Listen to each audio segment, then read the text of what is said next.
Om Namo Bhagavate Vasudevaya. Reading from Srimad Bhagavatam, 3rd Canto, 21st chapter, text number 15. Tatha sachaham parivodhu kamaha samana shilam grahamedadhenum upeivan moolam ashesha moolam durashaya kama dughangripasya. Translation and purport by His Divine Grace A.C. Bhaktivedanta Swami Srila Prabhupada ki jai. Translation. Therefore, desiring to marry a girl of like disposition, who may prove to be a veritable cow of plenty in my married life, to satisfy my lustful desire, I too have sought the shelter of your lotus feet, which are the source of everything, for you are like a desired tree. Purport by Srila Prabhupada.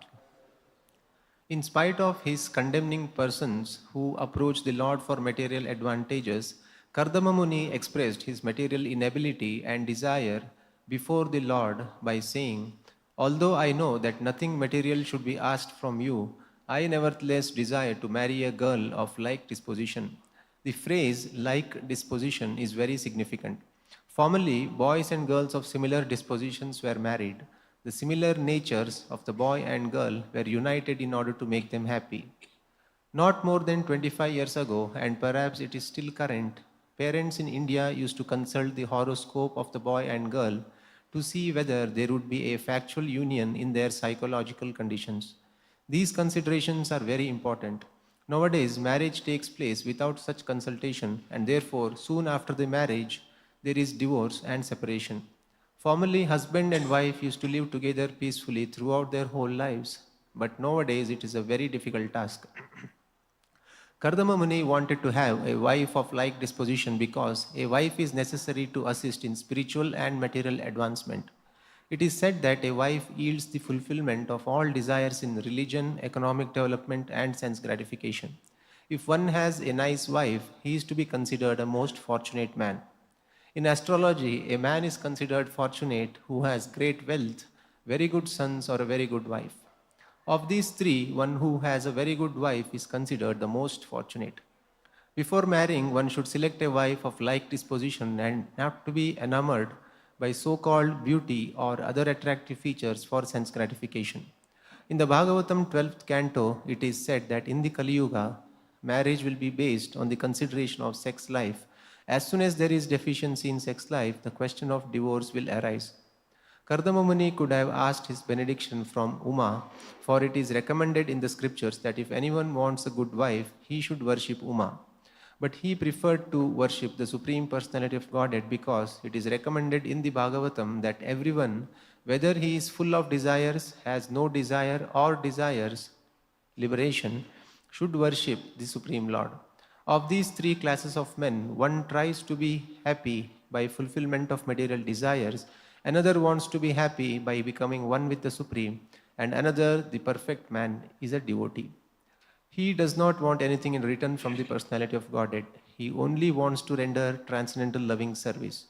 In any case, everyone should worship the Supreme Personality of Godhead, for he will fulfill everyone's desire.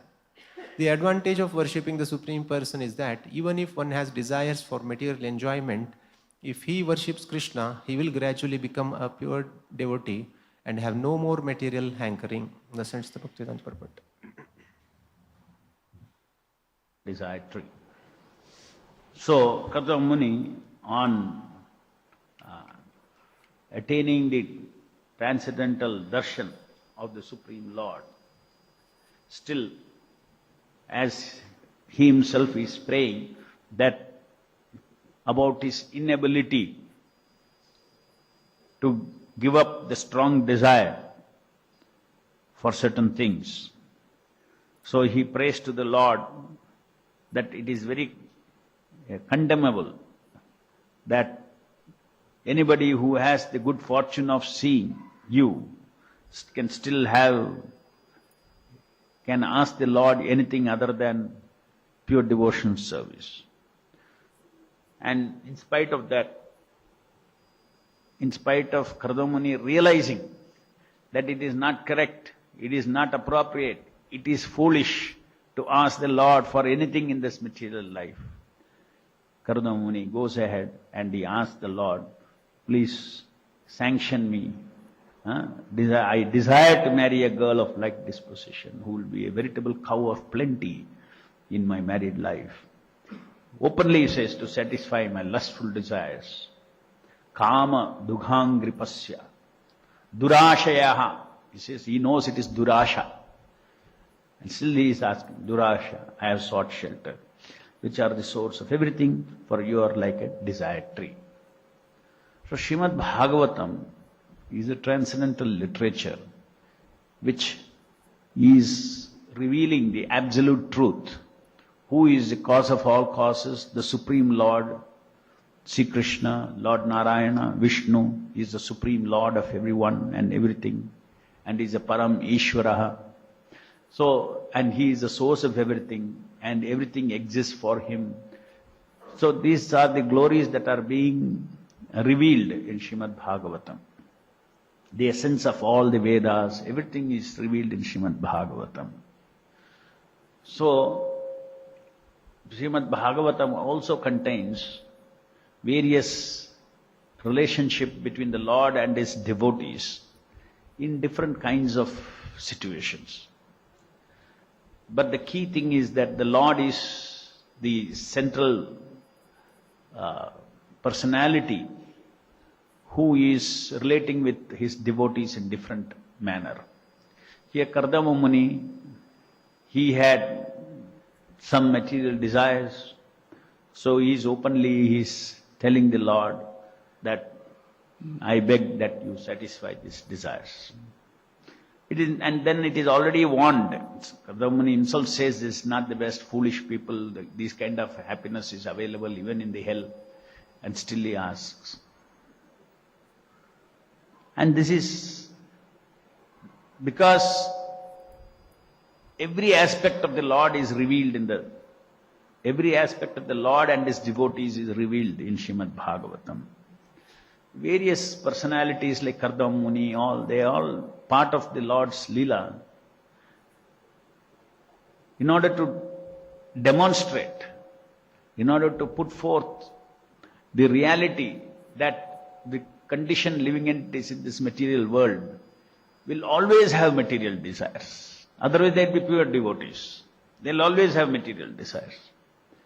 Moment one takes a body, that means there is a material desire. According to karma, that's why we take a body. We have taken a birth, means we will have material desires. So these material desires, how to deal with the material desires? Let's say one understands that God, Supreme Lord is Narayana, Supreme Lord is Krishna. He understands that that is an undisputable fact for a person. Then he will not pray to any demigods, anyone. Whether he prays or he does not pray to the Lord for his desires, or he leaves it to the Lord to satisfy his material desires as he wants, whatever it is, his relationship is exclusively with the Lord. Therefore he is called a devotee. So there are two kinds of devotees according to Srimad Bhagavatam also, Kama Bhakta and Akama Bhakta. So many different leelas of the demigods are also described in Srimad Bhagavatam, having different material desires at different times, different situations. The demigods get enamored by power. They fall into illusion. And we know during Krishna Leela how Indra was bewildered so many times by his own power and did not, recognize the Supreme Lord. So this is very common. Two kinds of devotees, the incidences of two kinds of devotees is very, very common in Srimad Bhagavatam. Now Chaitanya Mahaprabhu, who is the Supreme Lord, he has himself, Supreme Lord himself, he came 500 years back and he gave a very unique opportunity for the living entities in this material world who are full of material desires anyway and wants to give pure love of Krishna or wants to teach akama bhakti, pure devotional service. And that is what our parampara is following. So we read all these things, we understand all these things, and we apply these things in our life. At the same time, we have a parallel growth in our spiritual life. That parallel growth is due to the mercy of Lord Chaitanya Mahaprabhu. It's not that we have to take examples of Srimad Bhagavatam as it is. Oh, here Kardamuni had so many desires. And so why can't I also have desire? Why can't I also pray to the Lord?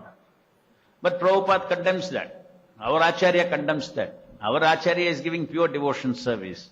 No, you don't pray to the Lord for all your material desires. No, don't take justification from Kardamuni, and it is in Bhagavatam. Kardamuni is having lustful desire. He is directly praying to the Lord. Who am I? I should also pray to the Lord for my lustful desires. So these are some, that's why you need guidance from the Acharya. Very clear from the Acharyas, Bhaktivedanta Swami, Srila Prabhupada, from his purpose it is very clear what he wants his disciples to do, what he wants his disciples to aspire, what the Goswami wants us to aspire for. This simply shows us that all these kinds of relationship are possible with the Lord. Do you want to have a relationship with the Lord of materially, you recognize him as the Param Ishvara, and therefore you are going and ask him, you are Param Ishvara, you sanction, then I will get it. And the Lord is very kind, he is omnipotent Lord, he will sanction. But at the same time, you have to deal with what he has sanctioned. You have to waste your time if it is useless. If it is going to, it's just like you pray to the Lord. You do not know, you have tiny intelligence. You pray to the Lord, please give me this, give me that. You will think it is very nice for me, therefore you are asking. But you do not know that what you are asking is a snake. You put around that snake on your neck and it will only bite you. So before getting it, you are praying to the Lord. And you are very strong desire. Oh, I'm so grateful, my Lord, if you give me this. And then it comes and then the Lord will say, okay, I'll give you. And that snake will start biting you. After biting, then you say, oh, wait, this was not required at all.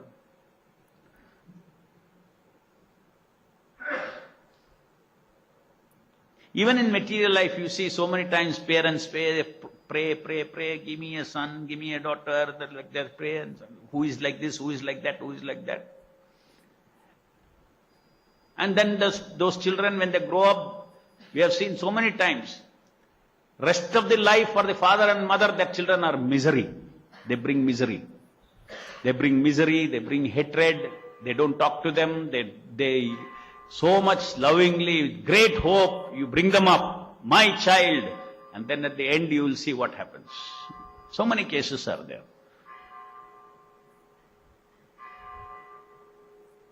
Or they may destroy everything. Some children, they destroy the father's business fully. So he was a snake for him. But he prayed, my Lord, give me.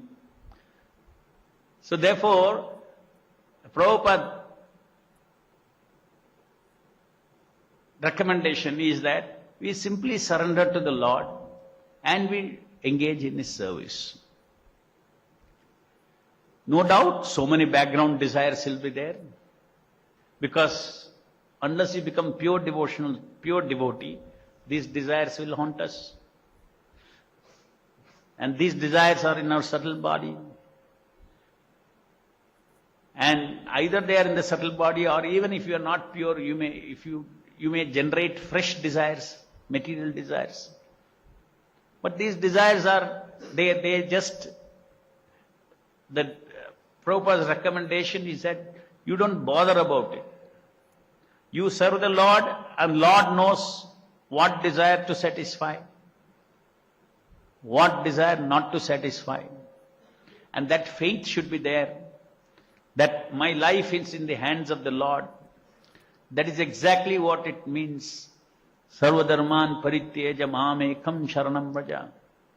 You have surrendered everything. When you are surrendered, why you have to ask anything? When you are surrendered, you don't ask anything. If you are not surrendered, then there is a whole thing. My life and, Lord, you are Parameshwara. I have to ask you something so that, some things, many things I have, some things I don't have. For that I have to ask you. That means, you have something independent and then something else is not there, you give me. So in one sense, anything you pray to the Lord, any specific prayer to the Lord, just look at the consciousness, look at the, what is behind it. When you ask a specific thing to the Lord, actually it is like dealing with the Lord like a person who serves you. He is Parameshwara, you are Parameshwara, you are capable of certain things, and I want certain things, you give me. So therefore, devotees, they resist very hard. No specific prayers from the Lord at any cost. I'll pray to the Lord for protection. I'll pray to the Lord for guidance. I'll pray to the Lord for shelter.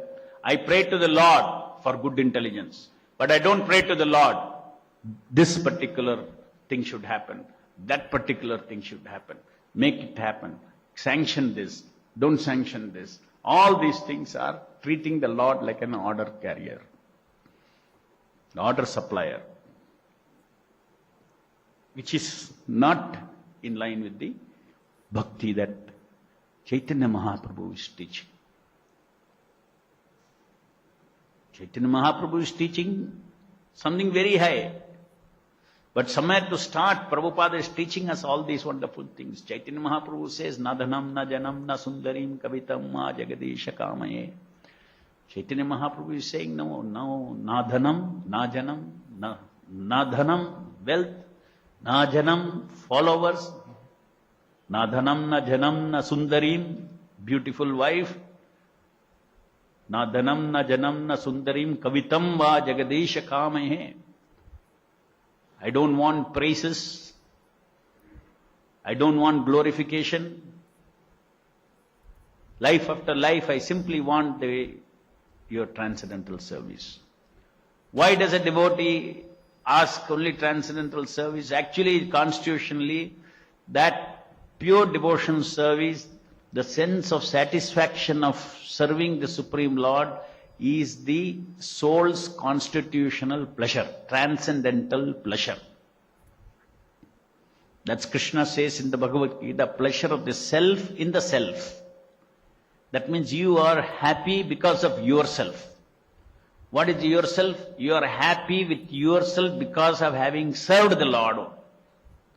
You take satisfaction in yourself. What is that yourself?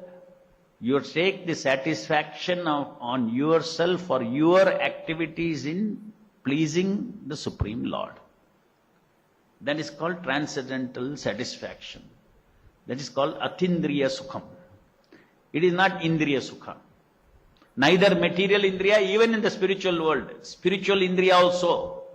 Not spiritual indriya sukha also. Atindriya sukha means the transcendental satisfaction of having served the Supreme Lord. And that is actually the original taste of this living entity in the spiritual world. One is constantly aspiring, just like in this material world, one is constantly aspiring for being served in this material world by wealth, by people, by everything. Actually, self-centered enjoyment means one wants everything to serve him and his desires. That is durashaya. That is lust. And the spiritual world, everything is the other way around. One is constantly seeking for the pleasure of pure devotional service. And that pleasure is not pleasure of the senses. It is satisfaction. In fact, they call it as a word pleasure itself is misdirection. That the devotee, pure devotee, is always seeking self-satisfaction in serving the Lord. And this satisfaction is a particular kind of a satisfaction which will always leave you dissatisfied. So transcendental satisfaction means always accompanied by transcendental dissatisfaction, because he wants to please the Lord more and more and more and more.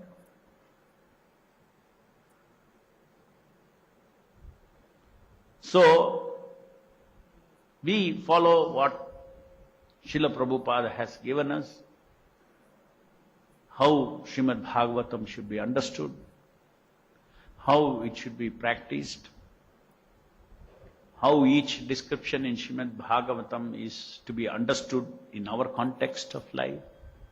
So therefore, it should be very childish if somebody reads this, some disciple of Srila Prabhupada reads this and says that, yes, Kardamuni prayed to the Lord, so I should also pray.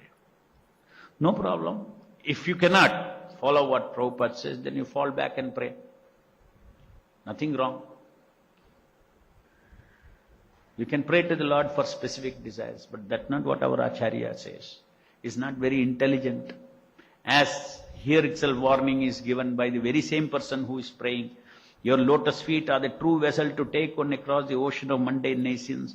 Only persons deprived of their intelligence by spell of deluding energy will worship these feet with a view to attain trivial and momentary pleasure of the senses, which even persons rotting in hell can attain.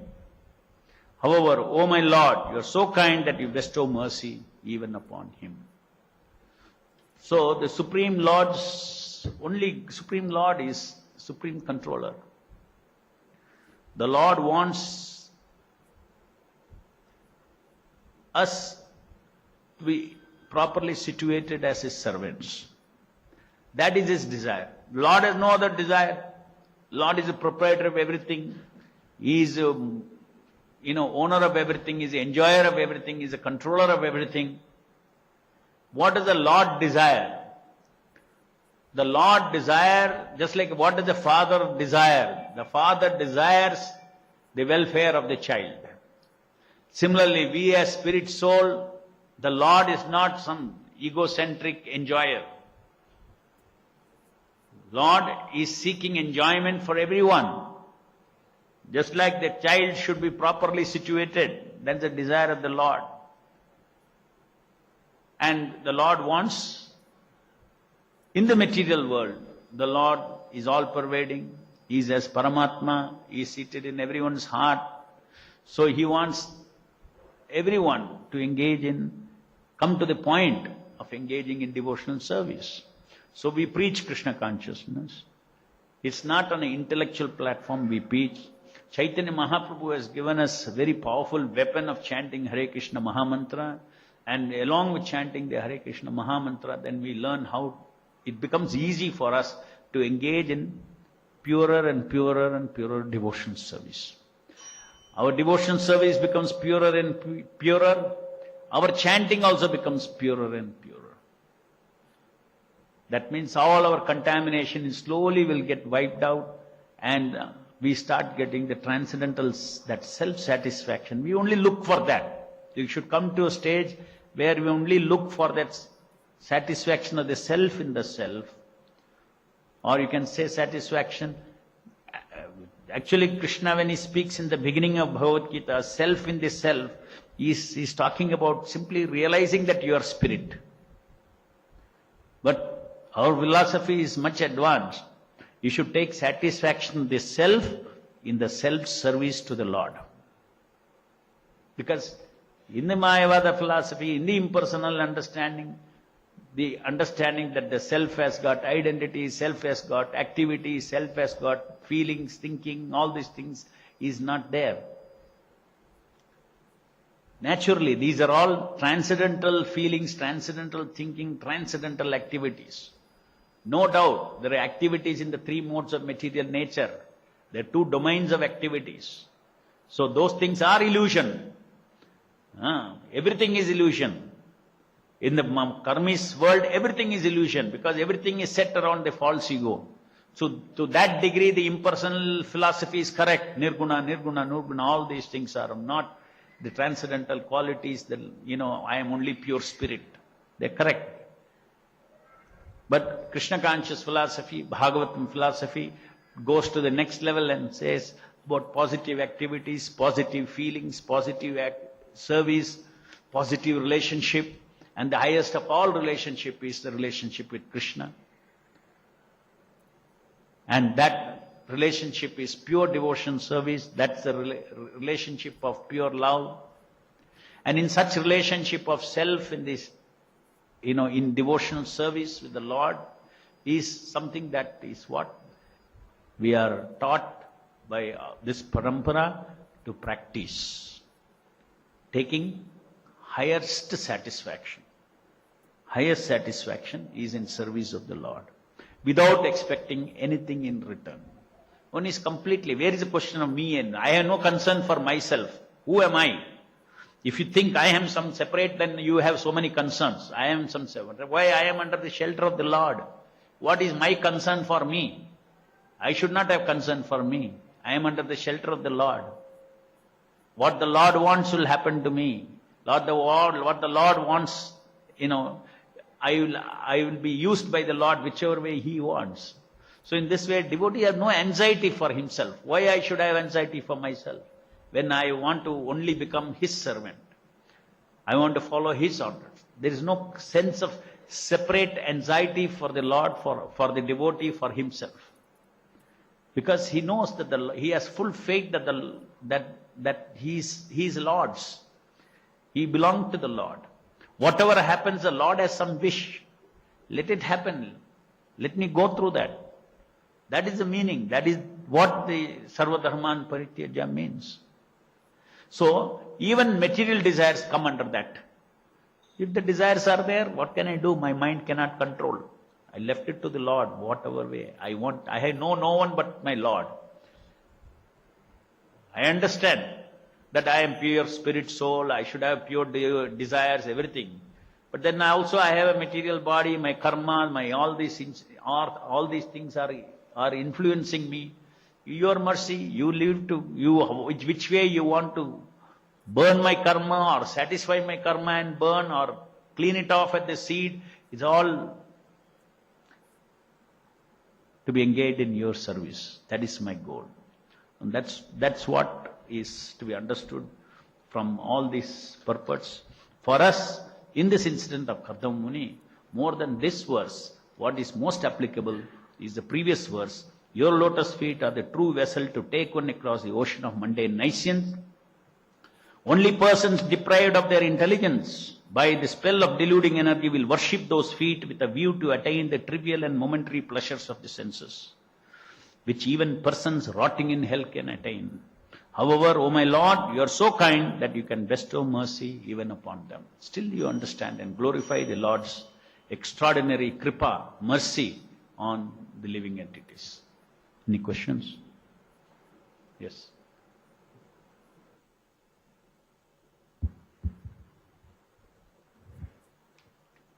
Now, specific desires, you should not have specific prayers to the Lord. Yeah. But if somebody takes instruction from Prabhupada, distribute more books, and specifically goes and prays to Krishna, I want to distribute more books, I want to distribute more books, please satisfy this desire. Is that also wrong? When a specific desire is coming from an order, then it is no longer your desire. When an order is given, then it's not your desire. You are adopting the desire of Prabhupada. And that also, there may be so many things. Prabhupada would have, you have to see what is the specific desire also which is appropriate. For instance, I'll give you an example. Suppose Prabhupada has given a general order that please make beautiful paintings of Krishna. Right? Now one devotee will say, let me pray to the Lord to make beautiful paintings. It is unnecessary. You have to find out. Suppose you have no quality of being an artist. You have no taste for being an artist. That's not within your karma to be an artist. Now you are going to think and you are going to, pray specifically to the Lord that Prabhupada said beautiful pictures should be there. So I like seeing beautiful pictures. That is fine. But I'd like to make a beautiful picture also. Seeing a cricket game is different, playing a cricket game is different. So in the same way, you cannot equate all these things. So, see how one can get misled. So similarly, somebody may have, okay, I can see, it is so important to manage the movement, organize everything, it brings so much result for preaching and things like that, for Prabhupada. So, suppose a person does not have that structure in his mind, his intelligence and everything, it becomes an over-endeavor for him to go and start from zero. Prabhupada says, what you have, you engage in the devotion service. What you can accumulate little here and there, no problem. But don't over-endeavor to now create a PhD for you and then this thing and then I will preach, all those things. It becomes all an over-endeavor. It will never ultimately help in any manner for the devotee. It becomes an over-endeavor. So, what comes little easily? There will be so many things. Each devotee has got so many, inborn nature.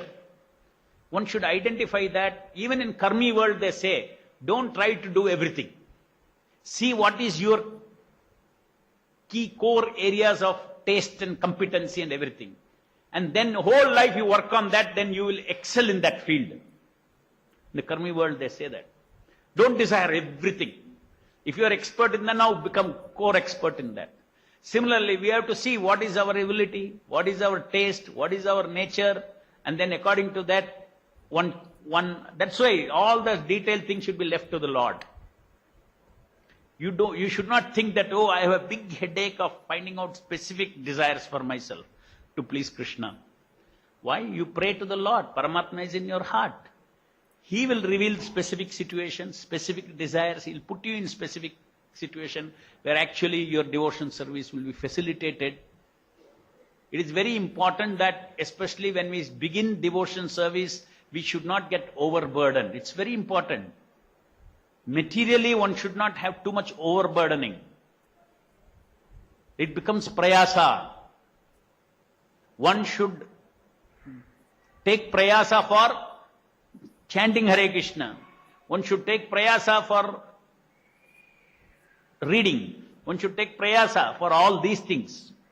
But one should not take prayasa for practical service which does not come easily with you.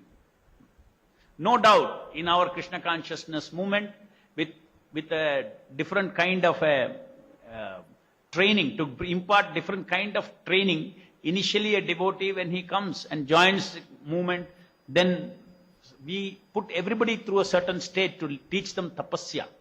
So it's not prayasa, it's tapasya. You don't like to go and beg also, you have to go beg for the Guru. That is brahmacharya training. Brahmacharya training is, even Krishna is to go to the forest and collect wood.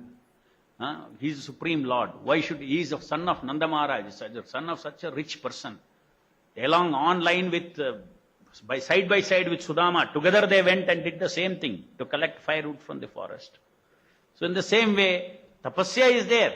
So for that tapasya, brahmachari is engaged in service of going and begging for collection. For whom? For Guru.